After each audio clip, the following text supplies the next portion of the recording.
Welcome to the Gay Buddhist Forum, where teachers from all schools of Buddhism offer their perspectives on the Dharma and its application in modern times, especially for LGBTQI audiences.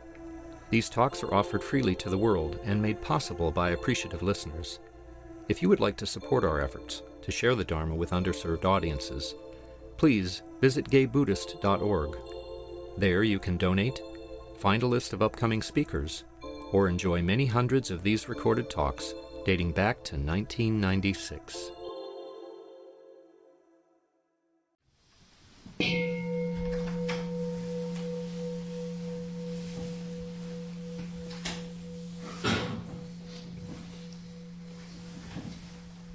Welcome back. Before we hear from our speakers, it's our tradition to go around at this time and introduce ourselves to each other. I'm Martin Snow. Douglas Hall. Bob Seelman. Gary Cutler. Max Holm. Peter. Walt Shepard. George. Roy. Davidson Kaku. Joe Wilson. Mark. Jim. Carly Shapiro. Steve Carson. Bill Childs. Robert. Dave Max. Mark. Peter. Richard. Jerry. Scott. Jerry Jones. John. Robert. Michael. Peter. Taryn. Maitri. Leor. Tom. Michael. Howard Deeport. David. My name is Guy. Anyone here? I'm good. Stephen. Junaid. Andre. Bill. Anyone here for the first or second time or returning after a long absence? Yes, could you introduce yourself again? Jeremy. Jeremy. Welcome, Jeremy. Anything else? David. David, welcome. Thank you. Michael. Michael.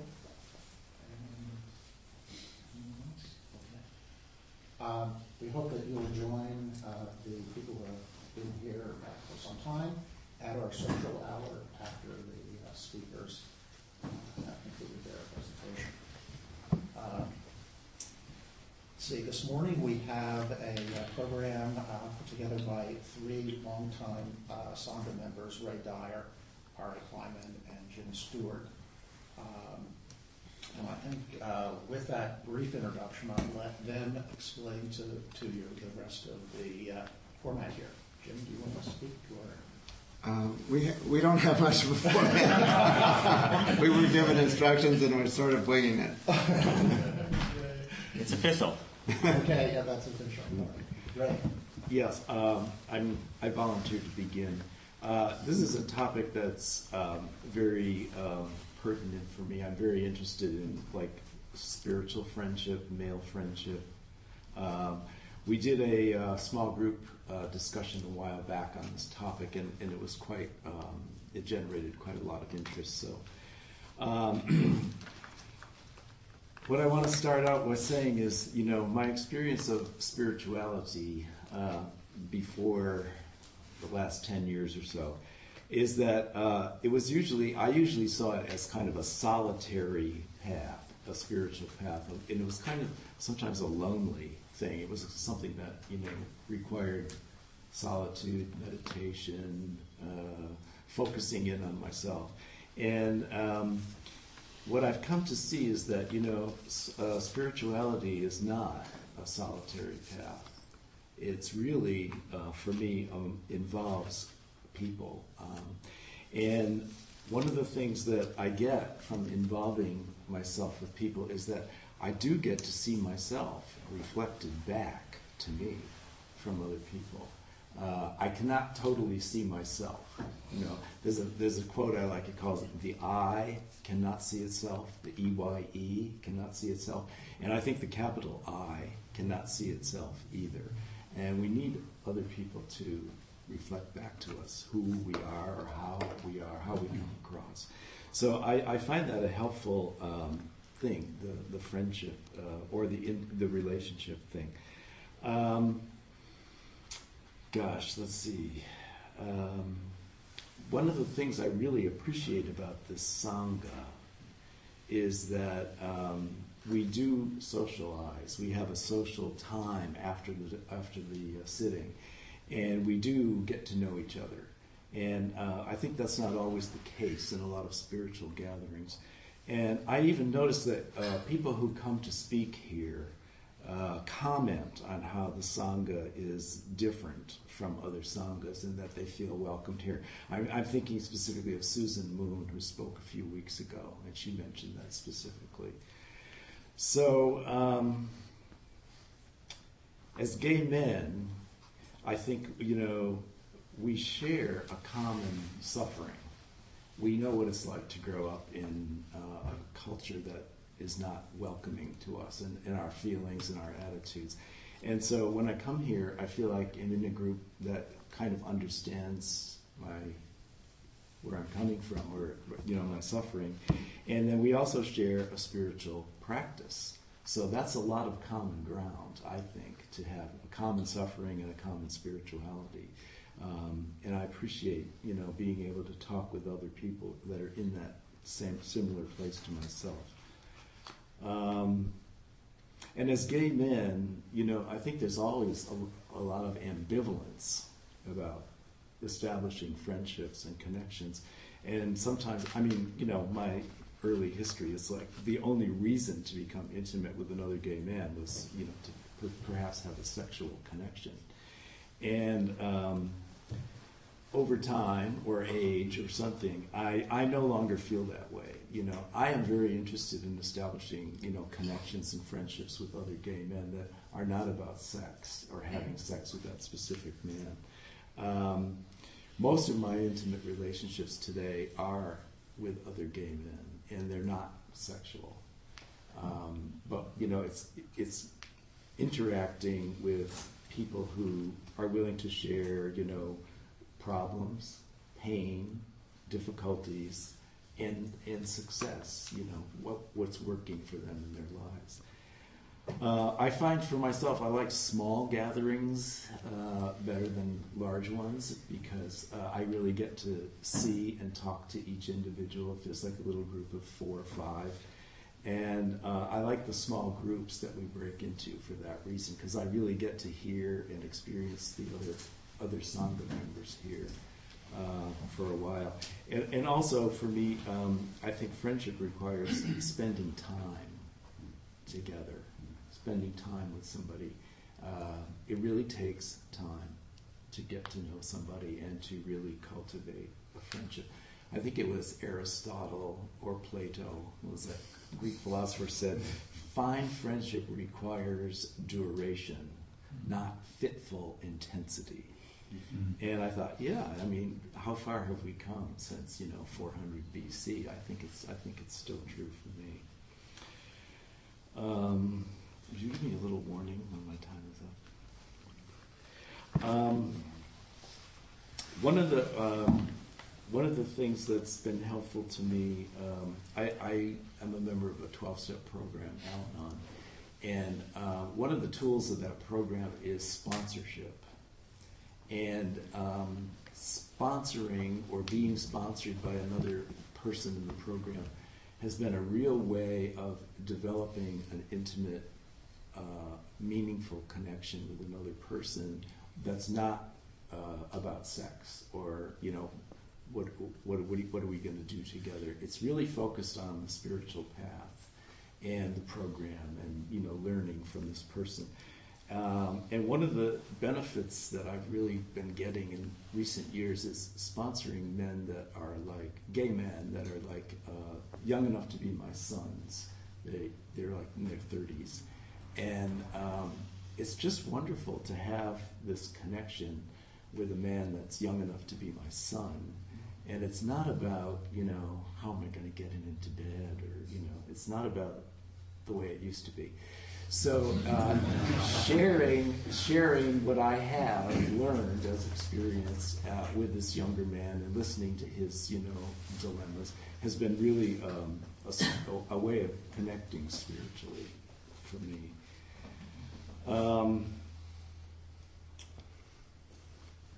Fellowship as a spiritual practice, I have written down here. I think it is possible to practice fellowship as a spiritual practice. I try to welcome newcomers and people when they come here, and when in the 12-step meetings, if someone is new. I know what it's like to be new and to be scared and to feel like I don't belong, and so I try to at least acknowledge this new individual and say, "Hi, my name is Ray. Welcome," and practicing fellowship with a spiritual focus. It's not like I'm trying to get something from this person, but I'm trying to make them feel comfortable and welcome. Is one of the things I try to be aware of. Okay, I'd like to close with this little reading. This is a little daily reader called Touchstones, a book of daily meditations for men. And it says, friendship and community are, first of all, inner qualities. Many of us mistakenly search outside of ourselves for answers. We feel we've tried to change our lives by affecting the people around us. Naturally, when we think of making friends, we assume we should start by getting a friend. But such beginnings often don't lead very far. Friendship begins as an inward attitude or a feeling before it is expressed outwardly. Perhaps we could first notice whom we feel friendly toward. Whom do we admire? Whom do we feel an affinity with? And let that friendliness exist within us, and it will begin to express itself. Friendship exists as a feeling of admiration, love, fellowship, without demand. And when we are another man's friend, let's accept his friendship and enjoy it without trying to change it or to change him. And so, I believe that it's basically an inward thing that I, can express outwardly. Thank you.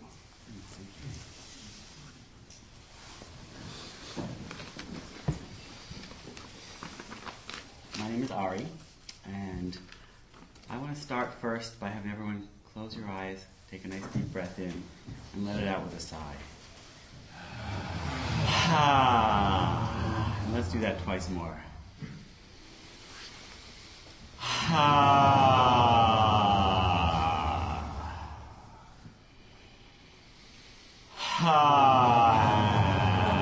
Let your tongue go, let your mouth open.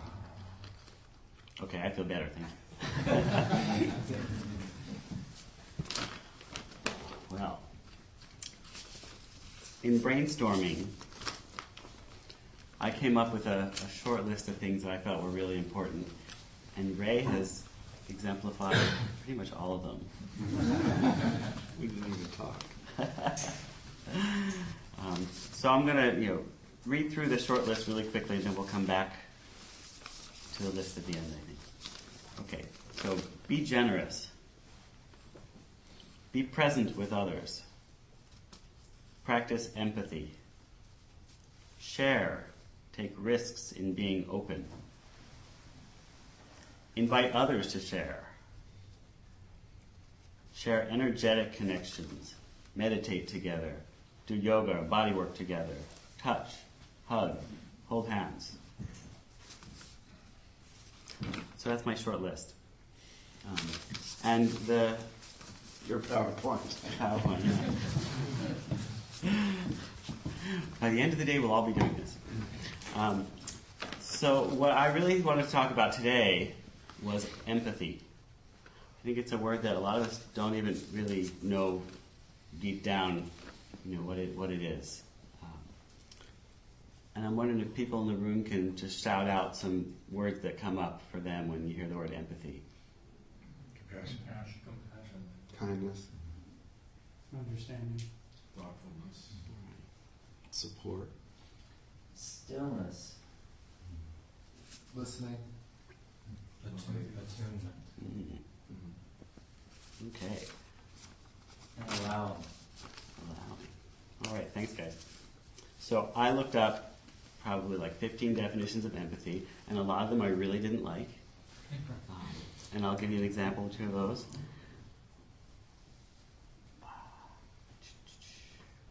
understanding another person's feelings by remembering or imagining being in a similar situation. That's kind of dull for me. The ability to experience sympathetically the emotions of another person. Sympathetic, I have trouble with that in the definition, but it continues. The emotional penetration of another person. Frequently used in connection with the creator of a work of art. So there are some definitions that I really like about empathy. More than feeling compassion or sympathy for another person, empathy puts you in their shoes to feel as one with them. Putting yourself in someone else's place and imagining how that person must feel. Understanding, being aware of, and being sensitive to the feelings, thoughts, and experience of another without actually sharing the feelings or emotions of another. So, I think a lot of people feel that compassion is sort of the main part about empathy, but the way I see it, empathy is really about understanding what that person's going through. You can have compassion for them once you get there. You can sympathize with them once you get there. But empathy is a different horse, I think, where you really are being aware of how this person is existing in the world at that moment. You can sympathize with somebody and have no idea what they're going through. But if you can't empathize with them, you're not as close to them, I think. So Sylvia Borstein was here in January, and she had she had some nice words about empathic connection. She says, what happiness is about is feeling warmly connected with oneself, with one's kin, with one's friends, with one's community, with all beings ultimately, even those we don't know. So let's talk about the Buddha and being awake. So what being a Buddha really means is to be fully awake. So, there's a difference between being asleep in your life and just walking through without any awareness of where you are and how you are, versus being awake. So we can maybe glean moments of being awake in our life, but we spend a lot of time just living in our stories. In fact, during my meditation today in the group, my stories were nonstop. It was amazingly hard to turn them off. I was much less nervous actually sitting up here in front of you to start to speak than I was with the anticipation. So my stories were taking me somewhere completely out of whatever that true nature is that I'm looking for. So has anybody here felt that experience of being caught up in your stories? No, never. Just wondering. Make sure that we're on the same page now. I want to have some empathy for you. So not being awake holds us back from being in touch with our own true nature. So what things keep us from being awake?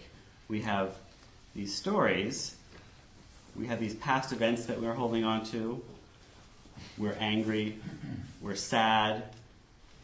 We're satisfied to avoid our true feelings over and over and over again. And we just keep replaying these stories instead of letting the old moments go and experiencing what is true now. So when we're trapped in our stories, we lose touch with our true nature. But here, we're participating in this practice to learn about how to be present with ourselves and to be present with this moment in time. Well, not being awake doesn't only just keep us from being in touch with ourselves, it keeps us from connecting with others. How can you be in touch with others if you don't even know where you are? Boy, that sounds really cliche. So what happens when you try to be in relationship with others when you're not fully awake? If you're preoccupied in your own story, can you connect with someone else empathically? When we cannot connect,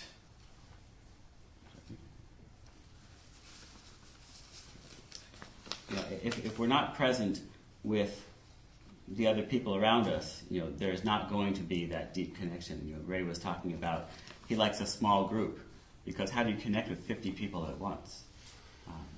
It's really difficult.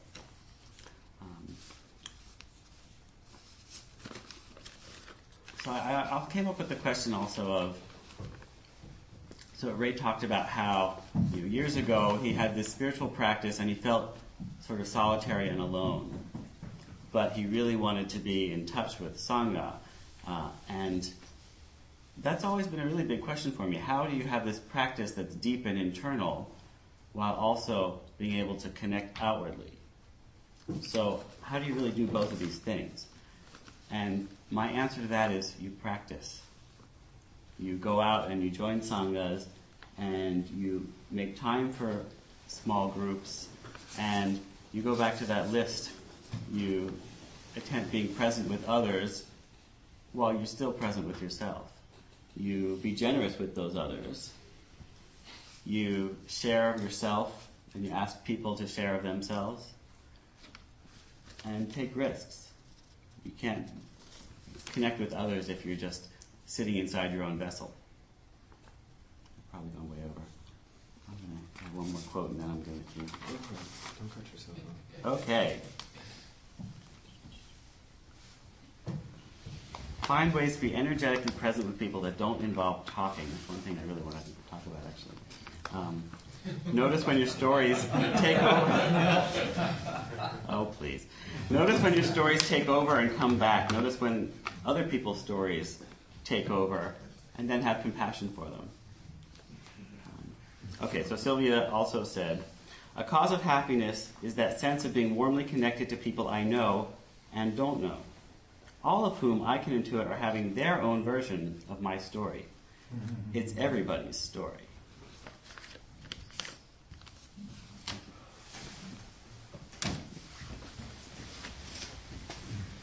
Well, I misunderstood the assignment.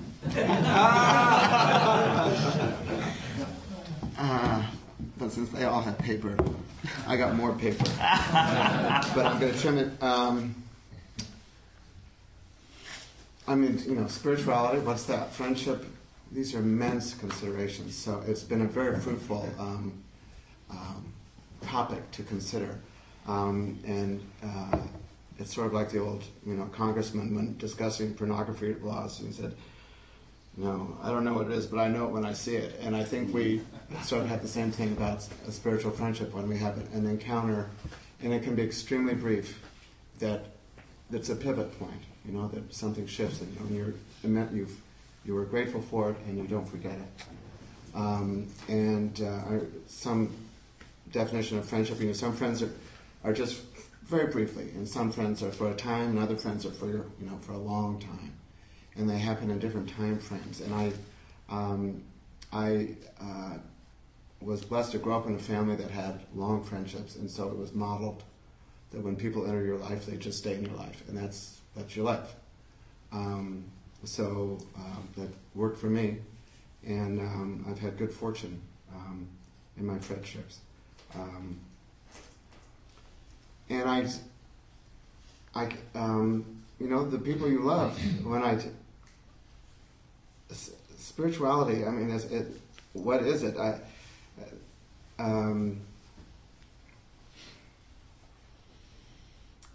Friendships seem to me to make life's importance palpably real, our passionate connections, our heart connections. This is not bullshit. Your story may be bullshit, and your nightmare may be bullshit, but your heart connection is not bullshit. And I think it is, exhibit A for really what reality is about. It's this deep interconnection that we have. And it's more apparent with some people than others, but I think conversation is so much a part of friendship. Not, I love the energetic stuff too, but the friends with which you could talk about anything with, these I consider my most cherished friends, but they're also just, the person who pulls you from the curb before you step in front of a bus that you didn't see. That's almost an angelic function. That's the type of, it's on the spot friendship. I remember being on a bus in Sardinia, Western Sardinia, and when I was about 25, and some schoolboys got on, and one of them looked at me, and I looked at him, and we looked alike. He looked like a little brother, and for their whole bus ride, he just kept turning around and smiling and sort of waving, and it was unforgettable. And when he and his gang got off, he went up and put his hand on the window, and I'll never forget it. What's that? It touched me deeply. I had a beloved friend in college who one night, she was a faculty wife, and we only met because we could never find our cars. And so we'd wander from lot to lot at night. She had 7 kids and would come to campus late. But we would talk wide-ranging. And one night she just finally unloaded, and she had a series of extraordinary psychic phenomena. She would be in a store and sense that someone ahead of her was planning to commit suicide, and she would have to screw up the nerve to confront them with this information. And her mother had always told her she was crazy, she was a genius, and she had an extraordinary antenna. And it became an extraordinary burden for her to have to overcome this fear of appearing crazy and approach strangers. And she went to her priest to be absolved of this burden, and told that she was crazy. And instead he went to his closet and brought down a book full of notebooks that his mother had kept in daily communication with her deceased twin sister.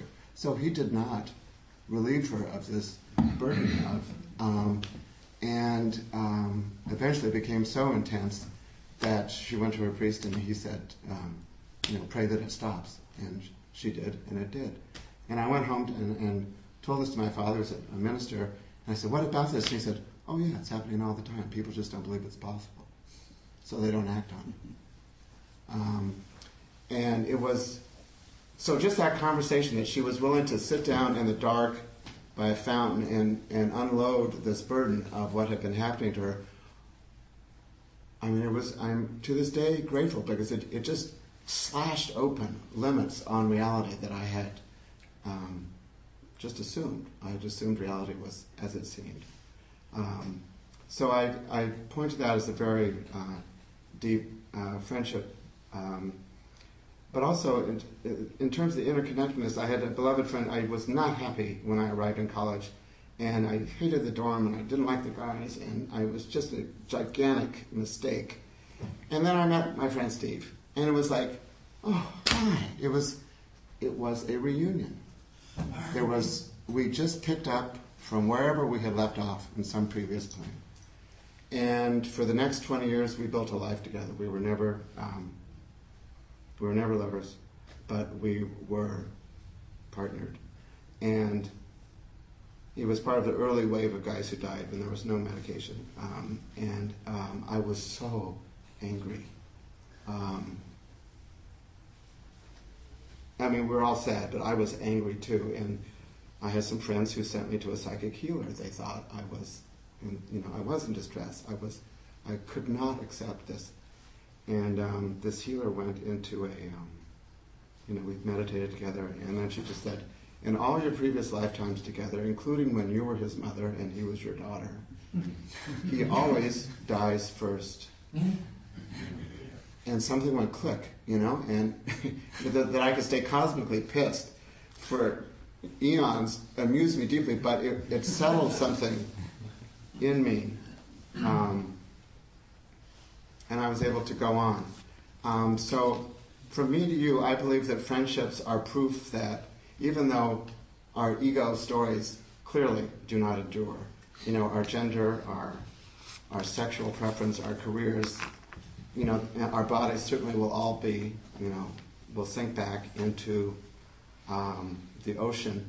I believe the soul makes the friendships, and the soul has immense cosmic longevity. And I urge you to consider your friendships in that light. In terms of this community, one of the griefs when my pal died was that it was 20 years worth of life together, and you don't have time like that anymore. But I think one of the miracles of meditating together is that it's sacred time, and we are able to see the whole person. We don't need 30 years of hanging out and getting stoned and going to the movies. You know, the person is available right there. And this morning I threw the I Ching, you know, just for a little clarification, and the hexagram was, you know, nourishment. What is nourishment? And I think friendship is one of the deepest forms of nourishment. And I think meditating together is a profound nourishment. And the fact, if I could say what spiritual friends do, is they tell the truth, you know? They'll talk about anything, but they'll go all the way. They'll go as deep as they go with you. And I think we are staggeringly blessed to be here together. And also against this, you know, this interconnection of lives, because of my old pal Steve, who knew a guy named Bill Haskell, who was a friend of Ray's.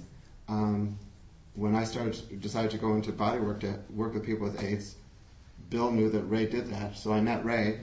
And then Ray and I were in a retreat group together, meditating together, and he turned me on to a book called Queer Dharma, which turned out to have been produced by this community. And I said, who's the gay Buddhist? I don't know. He didn't know where they were. And then some said, ask Peter Camarda, you know, who's an old member of this group. He knew where they were, who I ended up having gone to the same high school with. Anyway, I get here, and the speaker is Justin Hecht, you know, facilitator. He was talking that day on right livelihood. I had met him 15 years before at a dinner party of his aunt and uncles, who it turns out his uncle had grown up in the same town as my father.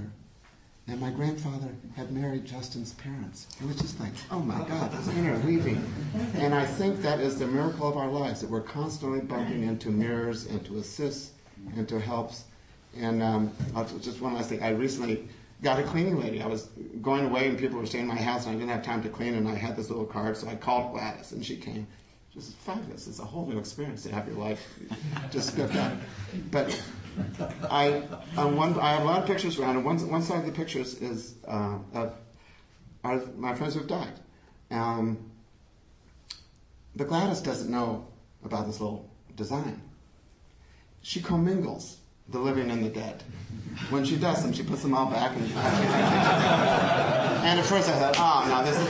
And then I thought, you know, Earth to Gem, Gladys is my spiritual friend. You know, she has taught me an invaluable lesson. So anyway, I think our teachers are everywhere. I think we're very blessed in this community to have this densification by practicing together. And, okay. So we're going to open the floor up to discussion from everybody. And before we do, I want to say one last thing, which is think about the benefits that you get from your spiritual friendships. I can tell you that, you know, in the past 7 months, my partner has been extremely ill, and you cannot imagine the wonderful benefits and gifts and support and love that we have received. So the benefits are out there. Think about what you get. Think about what you'd like to give to other people for them to receive too. Steve. Thank you. I came today because of the topic and because of the speakers.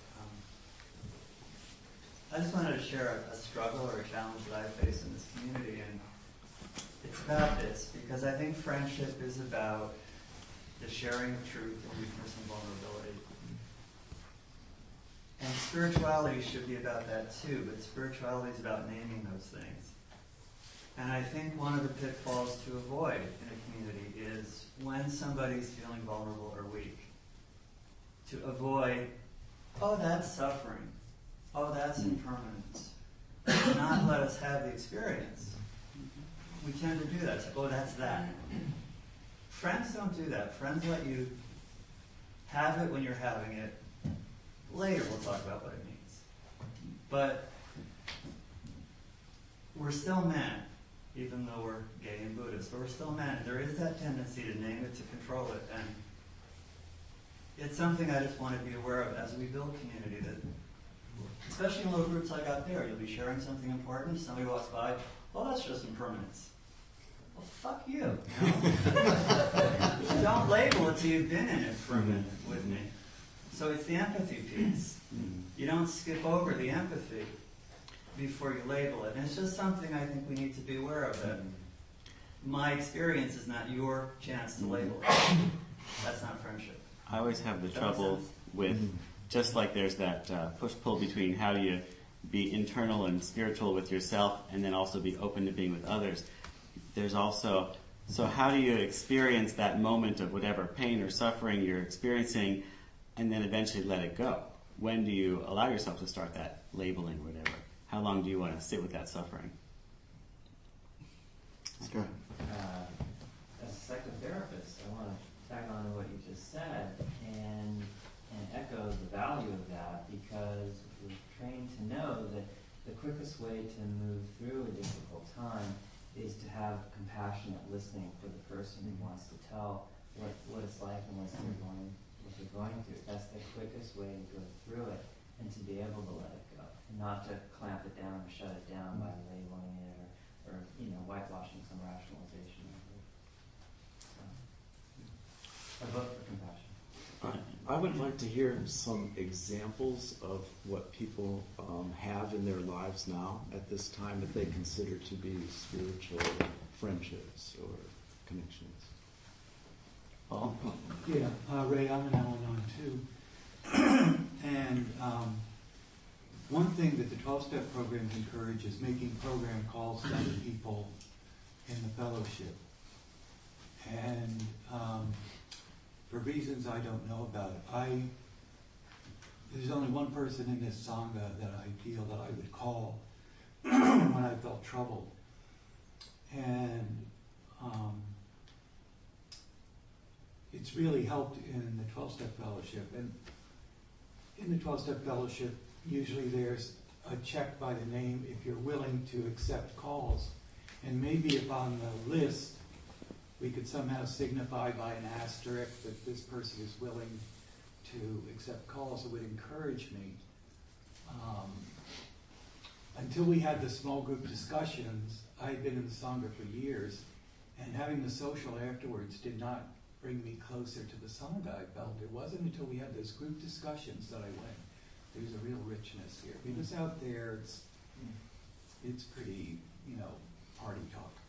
And, not that that's not fun and doesn't bring people together, but things that bring me closest together to the Sangha are the small discussion groups, and I'm wondering if maybe we could enhance that somehow by encouraging people to phone one another, encourage people to think of someone that they appreciate as a type of sponsor that they can call and talk to when they want help with their practice.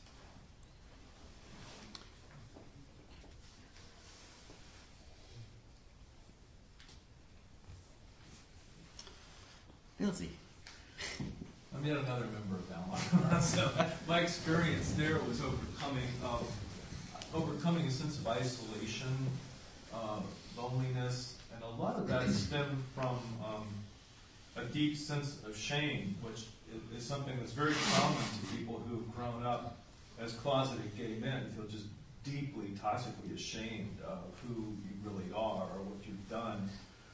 And my attraction to Buddhism, in large part, was because the teachings were about embracing everything, including parts of myself that I didn't care for, or things I was ashamed of, embracing people I might have an aversion to, not just the ones I had a desire for. And one of the most profound experiences I had in the Al-Anon community was when many, many years ago, after I'd come out, the first time I had what I thought was the clap, but it turned out it was non-specific arthritis, but I was deeply ashamed that I'd gotten this STD. And I didn't get this from the doctor, the nurse practitioner. They were great, but I just felt so humiliated and ashamed until I started to share it with some of my closest friends that I really felt awful about this. And they all laughed, both of them that I was talking to over dinner, and then they went through this series of stories about their own experiences with it. And one even shared that he had been mugged seeking sex from somebody. And And all of a sudden, instead of feeling ashamed and lonely and isolated, I felt this connection through, through our sexual acting out, and it gave me this freedom. It was like relieving this burden, this 60-pound backpack, and I felt that much closer to my friends after, I guess, trusting them with this information, and they in turn trusted me with some very intimate details of their life.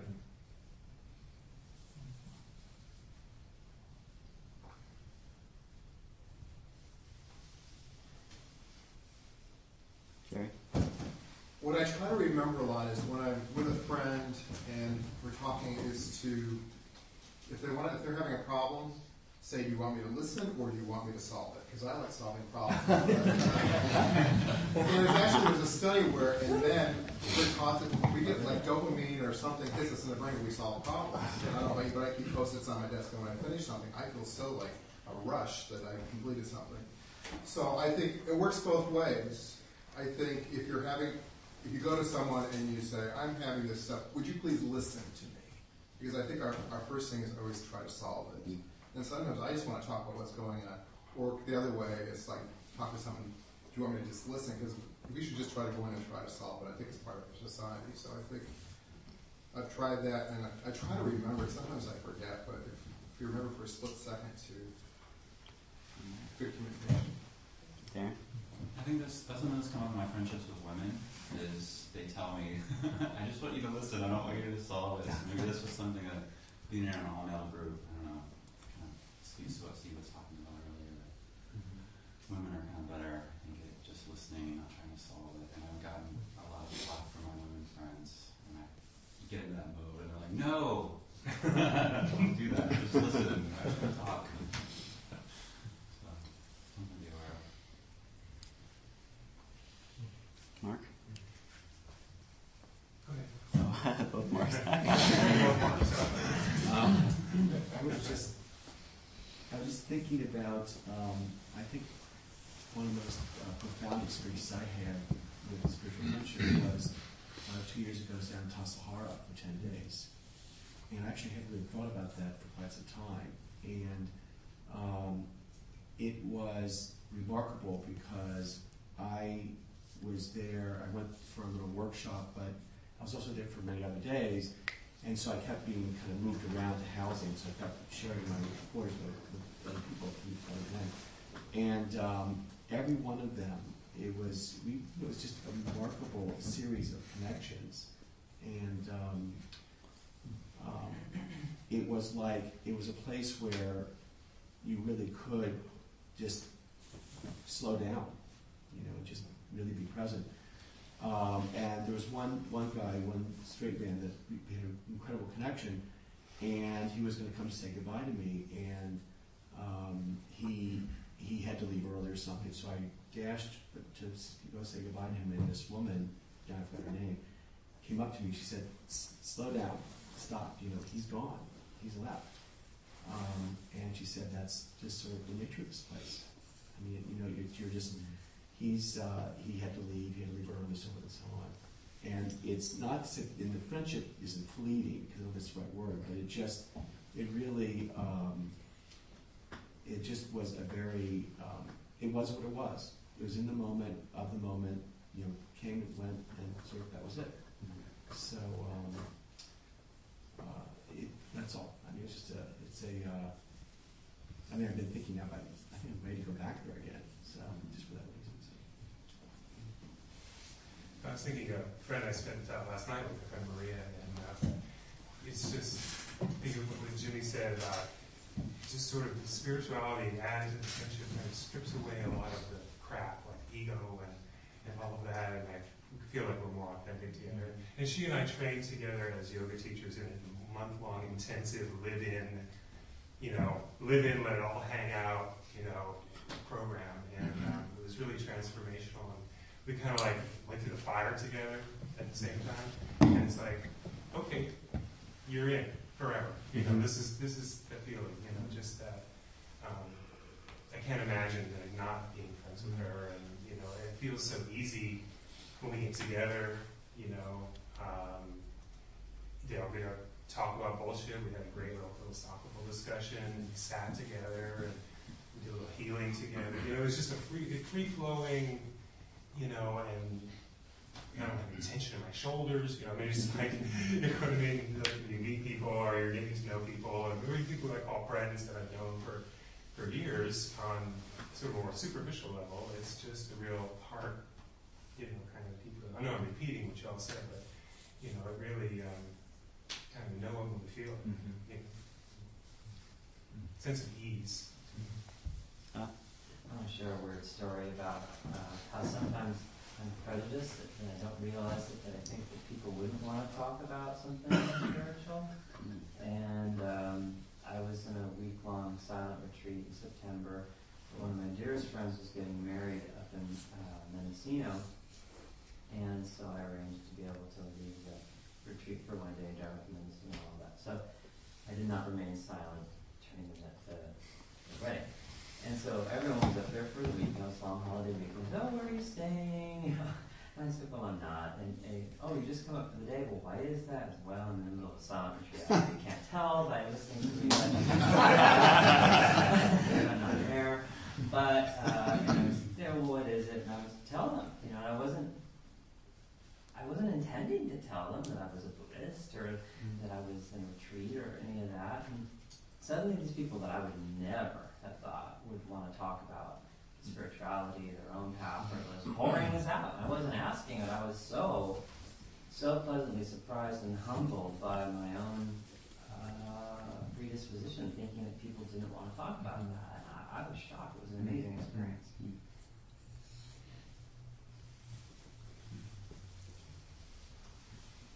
I'd just like to say, I think sharing a common experience with someone is a real bond. I mean, a significant experience with someone can be a real bonding. And I'm thinking specifically about, people that have died and the people that I have met in conjunction who were around the same person who was dying. I mean, it's a way, I think, of, where death can bring about rebirth and connection, and it can bring about new friendships because you were both connected by the same person that you both knew, kind of thing. And the last thing I want to say is I just feel a little frustrated this morning that this is such a huge group and we didn't have a chance to really hear from a lot of people. I had a client once who was a young man, part of the .com generation, and he hated his work. But from a pure point of view, he didn't feel he could go off and be an artist because his self-esteem required him to earn at least $200,000 a year. And it sort of took my breath away. And I said, well, do you have any good friends? And he said, yeah, I'm really blessed with some good friends. And I said, well, why don't you value each friend as, like $1 billion? Does that mean... because in a life when we really can't take much with us, I think we get to take our friendships with us.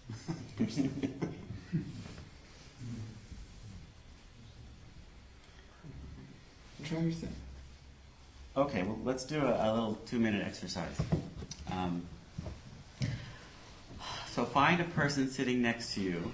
It can be on either side, it can be on both sides, and take their hand.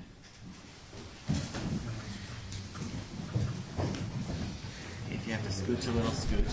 Now you want to make sure that you're holding hands with the most attractive man in the room, somebody that you know really well. Okay, is everybody comfortable? Marvin, you got to go do it too. Come on. Okay, now if you're comfortable with it, let your eyes close. Now breathe. Notice your own breath. You might notice your heartbeat.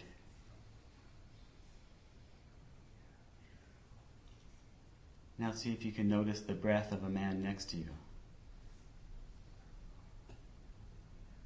Maybe the pulsing of his hand.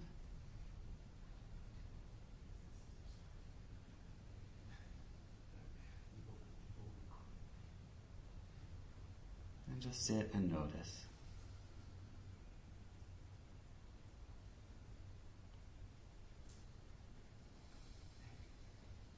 how does it feel to be connected? Part of a sangha. Part of an energetic chain.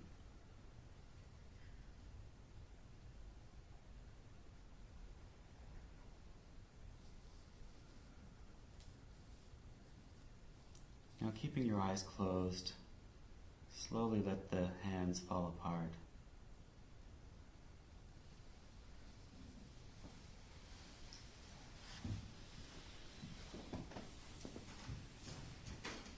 And notice the difference now.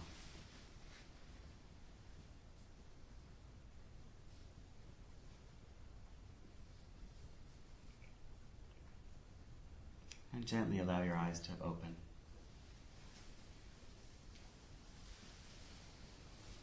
Just something to think about. Enjoy your connections.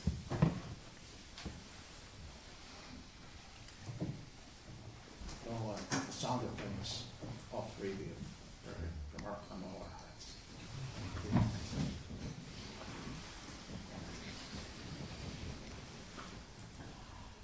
It's time for announcements. It's sort of anticlimactic after the last hour, but yes, it's time for announcements. Does anyone have an announcement? Michael. My name is Michael Murphy, and I'm once again coordinating the GVF retreat. And I posted something on the listserv that some of you might have seen, and I just wanted to echo something that Jim said. It's just how lucky we are to have each other. And already I've gotten a couple of replies from people in other parts of the world who just expressed, that they wish they had the opportunity to participate in the retreat. So this year's retreat is going to happen the weekend of September 19th through the 21st. Last year we broke with tradition and didn't have a teacher and just explored really sharing our wisdom with one another. And I really think it was about spiritual friendship and deepening our connections. So consider it. Registration is not going to happen for a few more months, but save the date.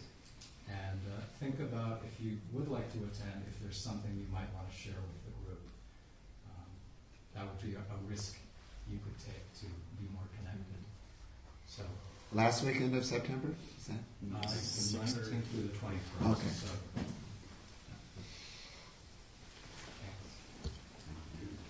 I want to thank Jim Stewart for introducing the phrase cosmically pissed.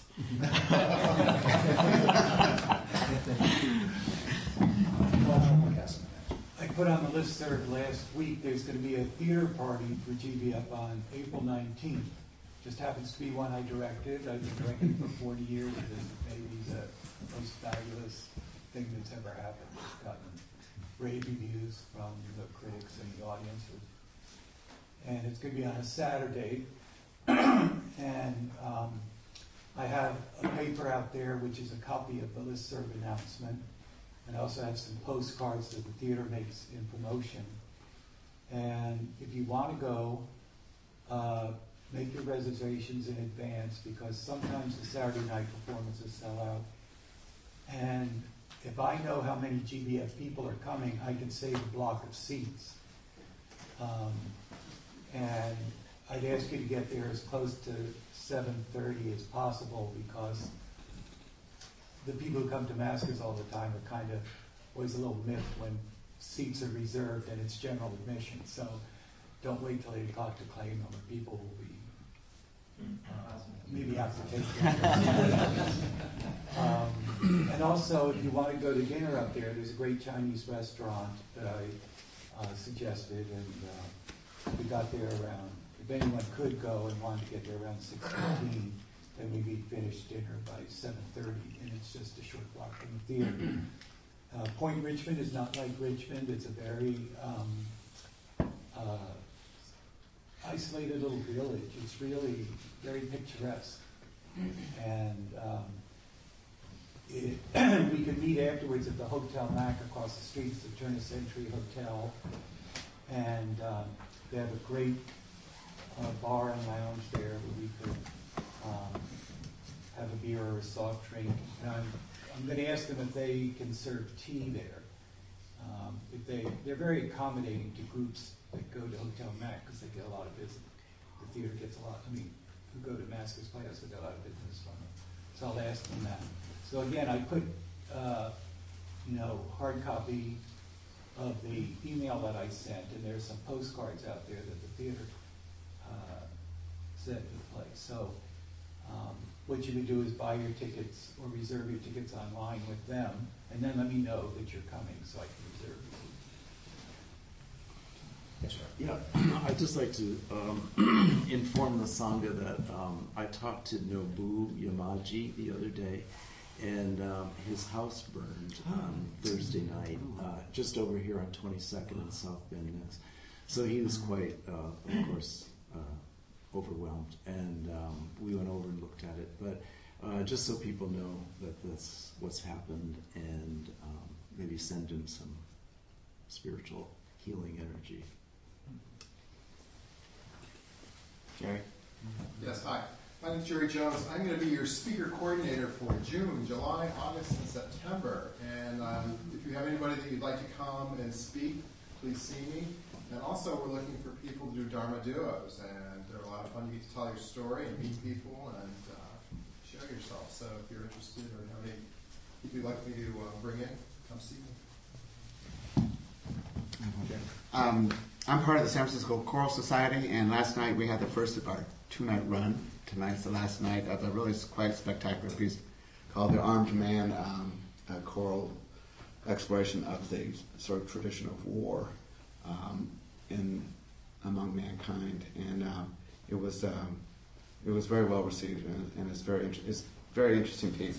And it's at 7:30 at St. Paul's Church, on church like the 28th, 29th-ish. Anyway, if you're available, like that kind of stuff, it's good work. Yeah. Hi, I'm Jack Busby, and we have a newsletter to mail out today, a week late. That's why nobody knew what was happening today. If you were checking the newsletter, we have about 250 or so to put together in a many hands make light work effort. So if 8 or 10 people could stay, and starting in about 20 minutes or so, that'd be great. Can I see hands just to reassure me, people who can stay? Thank you. We have a host thing. Yes, the host. We have tea, we have sweet buns, although I did not bring enough, so if you can find a duo person in then there will be enough. If you do drink tea, could you please rinse out your cup? And in the spirit of giving, and I'm very thankful for today's talk and all the sharing, in the spirit of giving, if you could be generous, and there's a Dharma bowl there, and this helps to continue us having the opportunity to meet here. And one last announcement from Howard. Yeah, in the program committee, we contemplate many modalities of presentations, like this one this morning, panel format, Dharma duo, all come out of some of the dreams and thoughts and inspirations of the program committee, of which you are all members. And if you are inspired by formats that you think might be helpful in the presentation of the Dharma, please talk to members of the program committee if they could raise their hands, Jerry and myself, and Jim, Gary, and Dean Bellerby also sits on that committee. We welcome that with open arms, open hearts. And secondly, on the 20th, next Sunday, our speaker is requesting a ride from here back to Spirit Rock in Marin County. Is that right, Spirit Rock? Yeah. And so I have offered to do that, but I just got an invitation to go to an Elton John concert, of which I'm willing to offer to give up. But if anyone is able on the 20th to drive our speaker back to Spirit Rock after Sangha, speak to me. If not, I will graciously and joyfully do that and sing Rocket Man songs to her and the way that can talk to me. Well, if now we could gather in a circle for a break.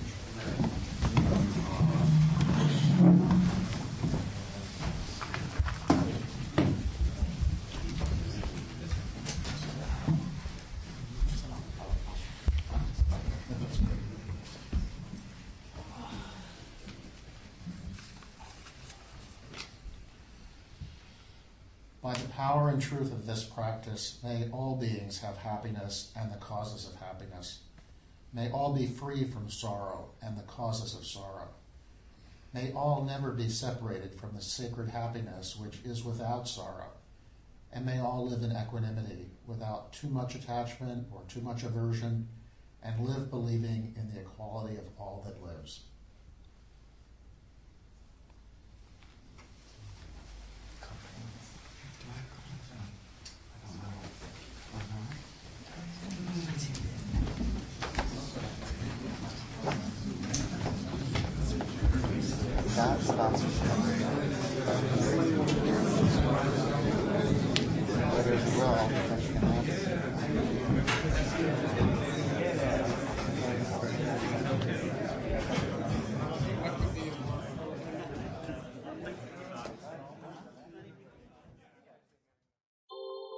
Thank you for listening to the Gay Buddhist Forum.